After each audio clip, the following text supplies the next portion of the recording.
Guys, so today I want to talk about like an in-depth on my story and sort of my journey so far with my illness, because as I will be documenting my journey with it further, there has been some past to it. So I started getting sick when I was like end of being 13 turning 14.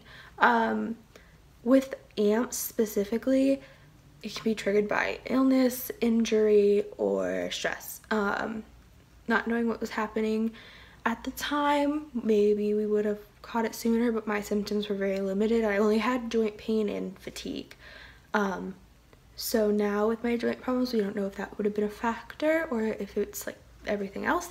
But definitely stress is probably what caused my AMPS to activate the most. I was going through a lot at that time. I had just come out to my whole school and my family of being transgender, born female but identify as male, and I use he, him pronouns. So that was very stressful because some people reacted not so well, and it's a stressful thing to do. So at that time, that was really hard, and then I was starting high school, which was a huge stressor because so many, you go into high school, you're nervous, and I had a lot of work. I was in honors English, and there was like so much I had to do with that. And then on top of that, I was in a bad relationship at the time. We're gonna leave it at that. And it just overall just got really worse and worse and more pain. For that time, it was around where it really started getting bad was around midterms in high school, which was January, like mid-January. And before then, I had refused to go to the doctors even though my parents had said, like, you need to, or you should, because I was worried, you're gonna find something wrong, obviously, because I know something's wrong in my body, but I didn't want to know what it was. So maybe not smart on my part, but, it's what's done is done. And so that February and area, I had gone to 2 different doctors. One was like a primary doctor that had seen my MEMA, but was like a step up from like just pediatrician care. And so he said like, okay, we're gonna refer you to a rheumatologist.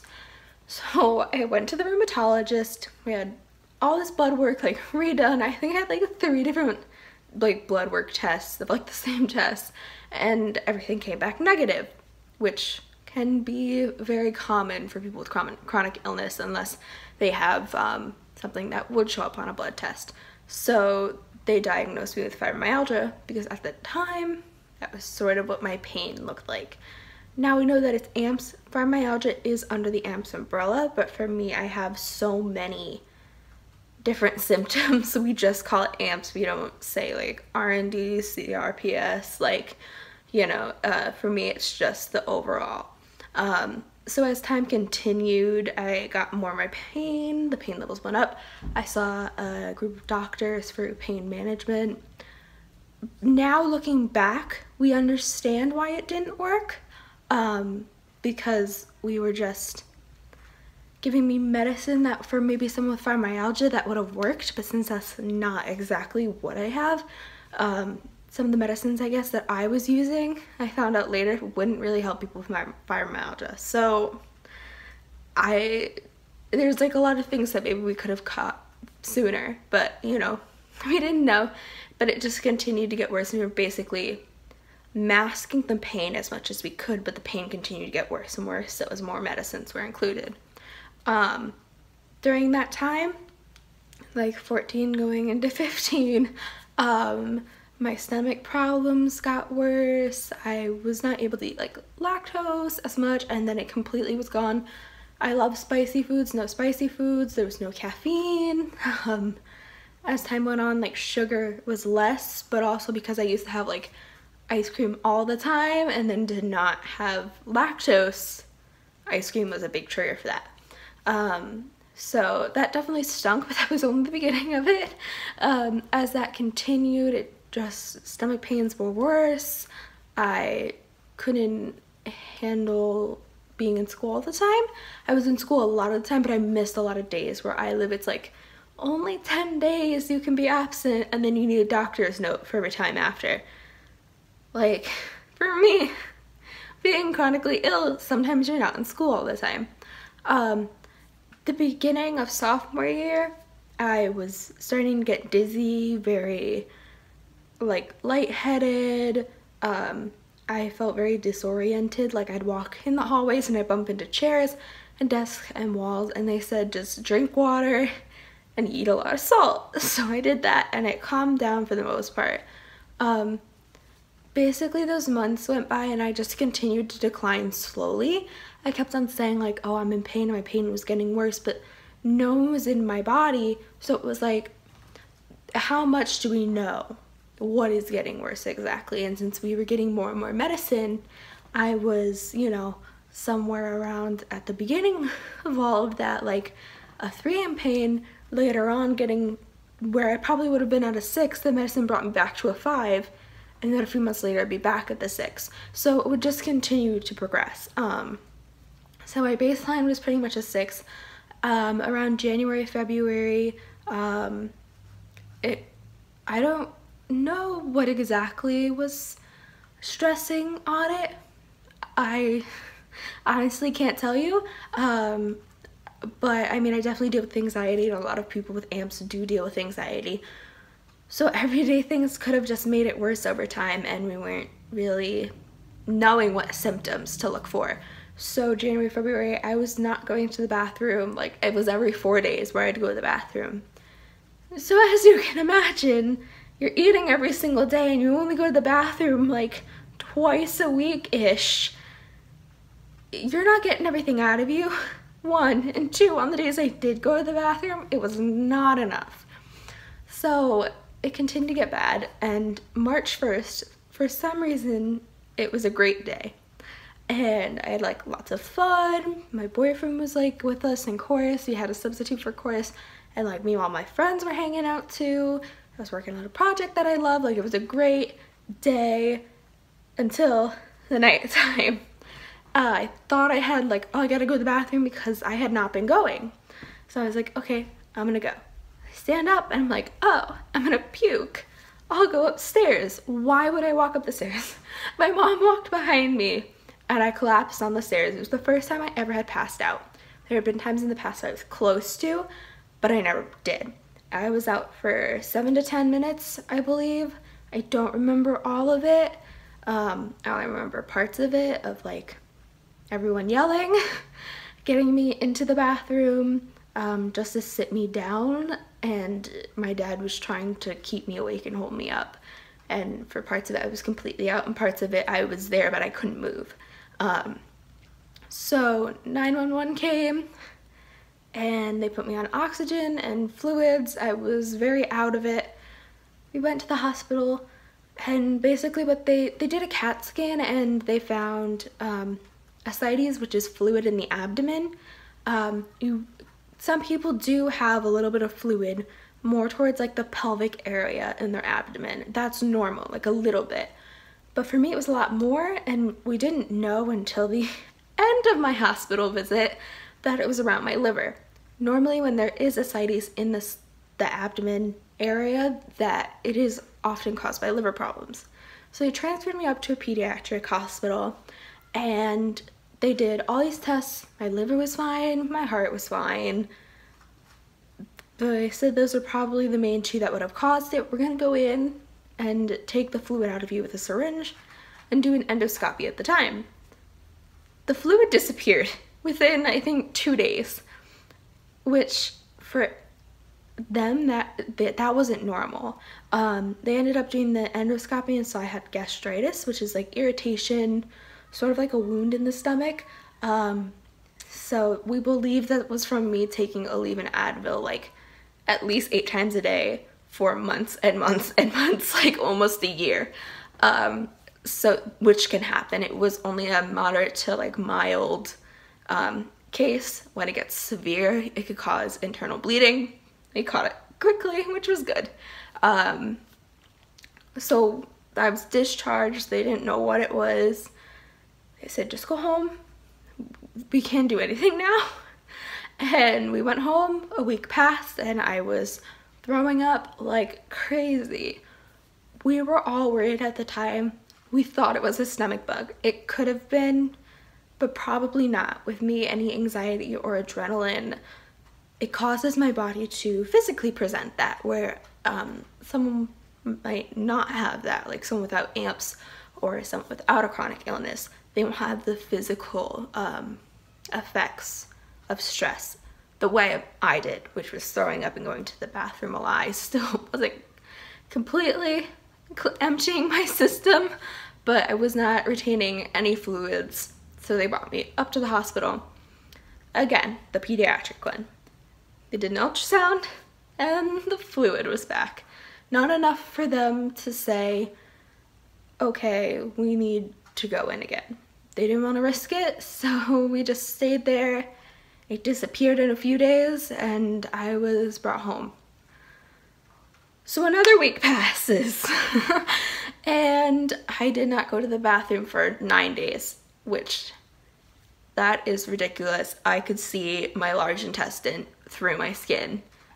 It was gross. It was so painful. So we had to do an enema. For anyone who's ever done an enema or does not know what an enema is, I will explain it in the most nicest way that I can. Basically, you have to put this bottle in your butt and put fluid in it so it gets the stool that is blocking and flushes it all out. I can tell you this was one of the most painful experiences in my life. I'm sorry if you ever have to do an enema and you get scared by this, but as a warning, it is not pleasant and I was so backed up. It hurt so bad. So I was going to the bathroom, I was dizzy, I felt terrible. The next day, I didn't really go that much. So that was a Sunday. Monday, I start going a lot. Tuesday, intense pain. I had to call my mom home from work. She came home, it was like nighttime and I was on the bathroom. I stood up and I went, Mom, I'm going down, call 911. I sat back down on the toilet and I passed out again and my dad was in the room and so he was able to keep me up. 911 comes, fluids at the hospital. We just say transfer me up to the pediatric one.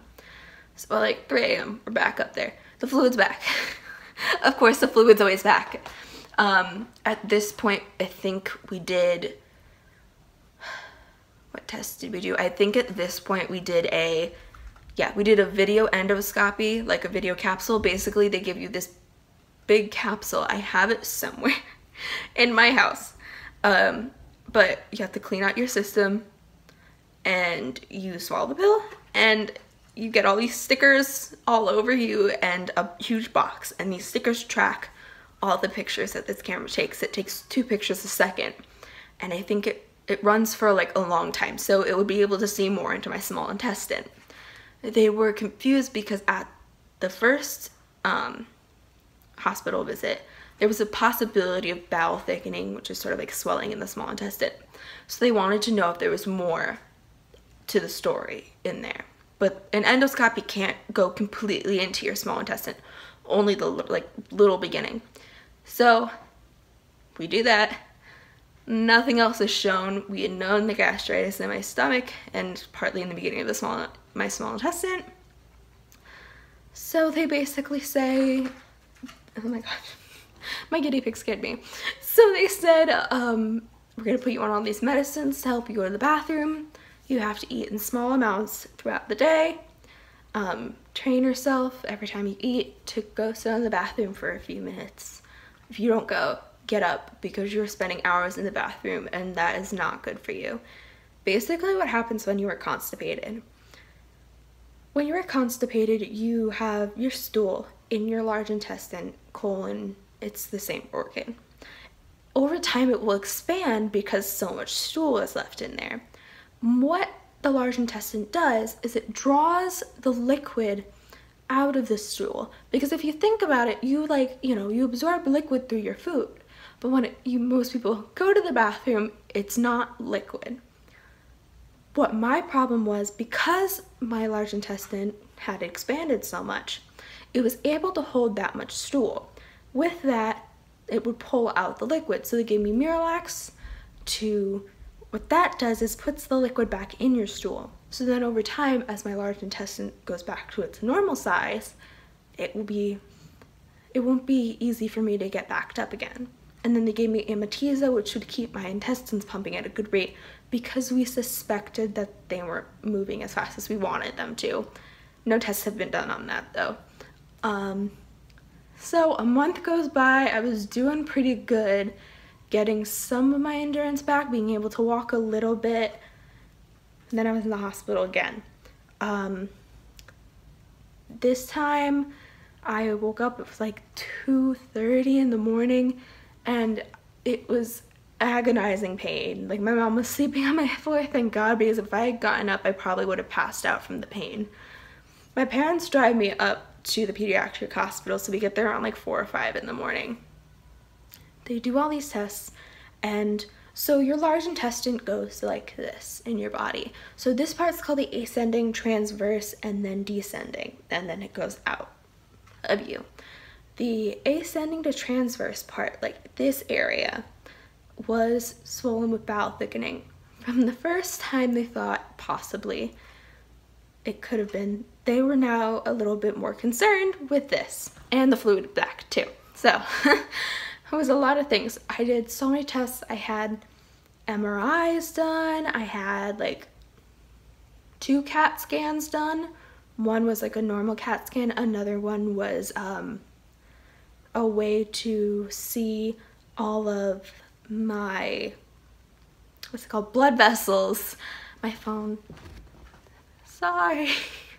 All of my blood vessels, because they thought if this swelling is coming and going, it could possibly be vasculitis, which is a broad term of autoimmune diseases that travel through the blood. A more well-known autoimmune disease of vasculitis would be lupus. My symptoms are so broad that we really did think it could have been lupus, but blood tests said no. By the time they did that CAT scan, all the swelling had gone down on its own and the fluid was gone. And they brought a surgeon into our room and they said, we could have gone in there and opened you up through like a little laparoscopically, means like little incisions with a camera, and they just take samples. They were going to take samples from the outside of my large intestine and trying to get fluid. But since everything was gone, they couldn't do that. They said if they could take out my appendix, but there was a 99% chance that we weren't going to find anything from that. So we said nope, because if there is something we need to go in for, they probably won't go in after to do that test. So they basically said, we run every test that we can. We don't know what's going on with you. We're going to refer you to another children's hospital, and it was more. I live in America, and one of the best children's hospitals is Boston, and then also Philadelphia. I went to Boston, and there we saw the head of rheumatology. He was amazing, and he helped us figure out what's going on, which was AMPS. He completely explained what was going on with my organs swelling and the fluid in my stomach. My organs were swelling because, as I have explained in the past video, my nerves became overactive after the blood vessels had constricted. The organs would swell, but also when you're in pain, you sweat, you know what I mean? So basically what my organs were doing, you have pores inside of your intestines, and they opened a little bit, and that's when the fluid would come out, but it wasn't a bad fluid of what we thought. So that had been that, and we had started the physical therapy and pool. I had started to get better, and I have gotten my endurance back a lot. And then since then, my joint problems have started, and we are looking into that, but at this point, I really can't elaborate much on it because we don't totally understand what's going on. At this point, we do KT tape and exercises to strengthen my joints because I definitely have hypermobility, but we don't know any much further than that. But I can definitely tell you I like my treatment plan, and I know it's working. My symptoms have changed, but I've also gotten a lot more control. I mean, I went from not being able to go to the bathroom to going to the bathroom every day. barely being able to walk to I can do physical therapy, pool, and land half an hour each on the same night. I mean, I've come a long way with amps. You get itching and burning because your skin's capillaries are opening. You can get bruises and pop blood vessels, and that happens to me, which it's uncomfortable, but for me it's so reassuring because it's like the treatment is working and I finally have an answer, and I was so desperate for that answer for such a long time. Definitely there's a long way to go, and though I will deal with this my whole life, I will learn how to manage it. On top of doing the physical therapy, well, first, the physical therapy that I do, I was never in a treatment program. Like, a lot of people go to CHOPS in America who have amps, or the illness is under that umbrella term, to do this like treatment program that is very intense. My doctor who had diagnosed me didn't exactly say that. He had prescribed like pool therapy.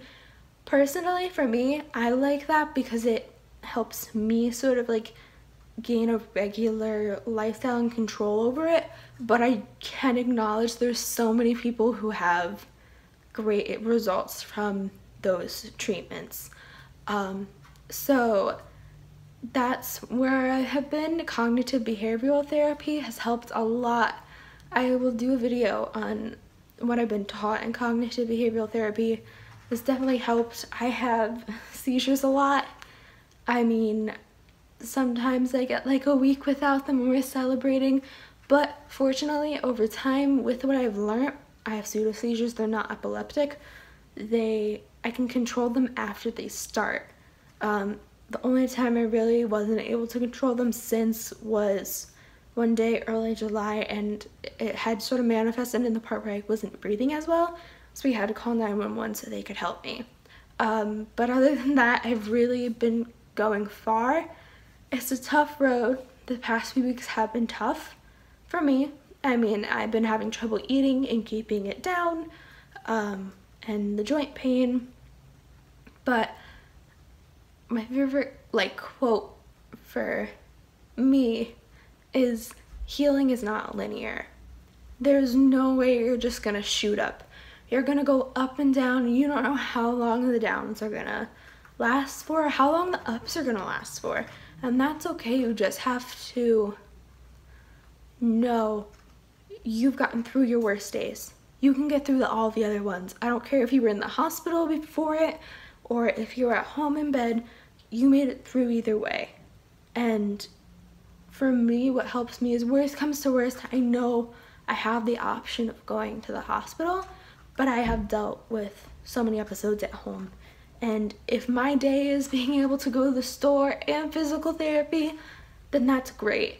If my day is just me tolerating it and getting through and using my tools to try and lessen the pain and just sitting on the couch and that's all I can do, then that's as much as I can do, and that's great, and I'm working through it. So, I mean, that's been my journey so far. This video is very long, but I wanted to share everything that I've been through, and maybe it might help someone else, because my case was very complicated for a long time because they weren't used to seeing radiologic findings for people with amps. And if someone else is going through that, and now they might have a path to go down because all of the other tests have gone negative. So, for anyone who's watched through this whole video, I hope you enjoyed, and I'll see you next time. Bye!